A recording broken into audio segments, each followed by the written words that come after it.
YCP మళ్ళీ పాత formula అమలు చేయబోతుందా? ఒకప్పుడు అంటే 2024 ఎన్నికల ముందు జగన్మోహన్ రెడ్డి గారు తీసుకున్న నిర్ణయాలు ఏవైతే ఉన్నాయో, అంటే ఒక రకంగా స్థానాలు మార్చడం అనేది ఖచ్చితంగా ఏ పార్టీకైనా వికటిస్తది ఒక్కో సందర్భంలో. గతంలో కూడా తెలుగుదేశం పార్టీకి అదే దెబ్బ కొట్టింది గదా! అప్పుడు.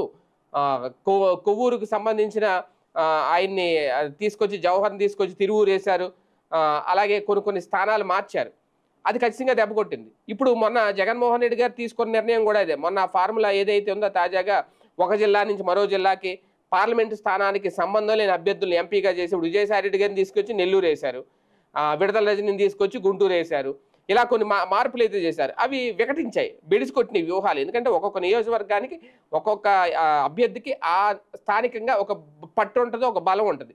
సడెన్‌గా మార్చేస్తే అంటే జగన్ కటౌట్ ఉంటే చాలు ఎవరైనా గెలిచేస్తారు అనే భ్రమలో ఆ మార్పులు చేశారనేది ఆ వ్యూహం అయితే బెడిసికొట్టింది. ప్రధానంగా మాజీ మంత్రి అనిల్‌ని 3 జిల్లాలు దాటించి పల్నాడులోని నరసరావుపేట ఎంపీగా పోటీ చేయించారు. అలాగే రాజ్యం ఎమ్మెల్యేగా పనిచేసిన కంబాల జోగుల్ని దాదాపు 200 కిలోమీటర్ల దూరంలో ఉన్న పాయకరావుపేట ఎమ్మెల్యేగా పోటీకి పెట్టి అక్కడ వైసీపీని పుట్టుమించే ప్రయత్నం చేశారు. పుట్టు మునిగిపోయింది అక్కడ. అలాగే అంటే ఇన్ని జరిగినా సరే ఇలాంటివి జరిగినప్పుడు ఏ రాజకీయ పార్టీ అయినా చాలా పాఠాలు నేర్చుకోవాలి. గతంలో జరిగిన తప్పును సవరించుకొని మళ్ళీ అలాంటి పొరపాటు తలెత్తకుండా జాగ్రత్త పడాలి. కానీ వైసీపీలో మాత్రం ఇలాంటి అంతర్మదనం మచ్చుకైనా కనిపించట్లేదట. ముఖ్యంగా ఘోరంగా ఓడిపోయి కేవలం 11 సీట్లకే పరిమితమైనప్పటికీ వైసీపీ అధిష్టానం ఇంకా మార్పు అనే మంత్రమే విజయతంత్రంగా పరిగణించడం ఆ పార్టీ శ్రేణుల్ని అయోమయానికి ఆందోళనకి గురి చేస్తుందట. తాజాగా 3 పార్లమెంటు నియోజకవర్గాలకి ఇన్ఛార్జీలు నియమించిన వైసీపీ ఒక విఫల ప్రయోగాన్ని కొత్తగా ప్రయోగించింది అనేది. బలమైన ఇటీవల కాలంలో బలమైన నియోజకవర్గాలు వైసీపీకి ఎన్నున్నాయి అంటే చాలా తక్కువని చెప్పాలి. ఇటువంటి నేపథ్యంలో పార్టీని బలోపేతంపై దృష్టి పెట్టారు జగన్మోహన్ రెడ్డి గారు. అన్ని విభాగాలకు బాధ్యులు నియమిస్తున్నారు. అనుబంధ విభాగాలను బలోపేతం చేస్తున్నారు. ఈ క్రమంలోనే పార్లమెంట్ అసెంబ్లీ నియోజకవర్గాలకు పరిశీలకులను అలాగే ఇన్ఛార్జీలు నియమించారు. నరసరావుపేట పరిశీలకుడుగా విజయవాడకు చెందిన మాజీ కార్పొరేటర్ గౌతమ్ రెడ్డిని నియమించారు. అదేవిధంగా విజయవాడ నెల్లూరు పార్లమెంట్ పరిశీలకులుగా వృద్ధ నేతలు మోదుగుల వేణుగోపాల్ రెడ్డి, జంకే వెంకటరెడ్డి నియమించారు.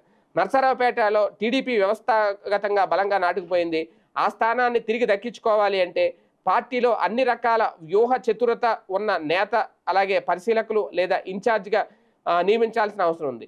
కేవలం విజయవాడ నగర రాజకీయాలకే పరిమితమైన గౌతమ్ రెడ్డి నరసరావుపేటను దక్కించుకునే వ్యూహం రచించగలరా లేదనేది ఇక్కడ కీలకమైన అనుమానం. అంటే అదేవిధంగా వెటరన్ పొలిటీషియన్లు మోదుగుల అలాగే జంకే వెంకటరెడ్డి కూడా కీలకమైన విజయవాడ నెల్లూరు నియోజకవర్గాల పరిశీలకులుగా నియమించే విషయం మీద పునరాలోచిస్తే బెటర్ జగన్ అనేది కూడా ఒక డిమాండ్ అయితే వినిపిస్తోందట.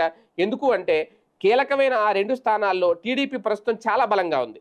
టీడీపీని ఢీకొట్టడమే కాకుండా వైసీపీని సమర్థంగా నడిపే విషయంలో ఆ ఇద్దరిపై పార్టీలో భిన్నాభిప్రాయాలు వ్యక్తమవుతున్నాయి.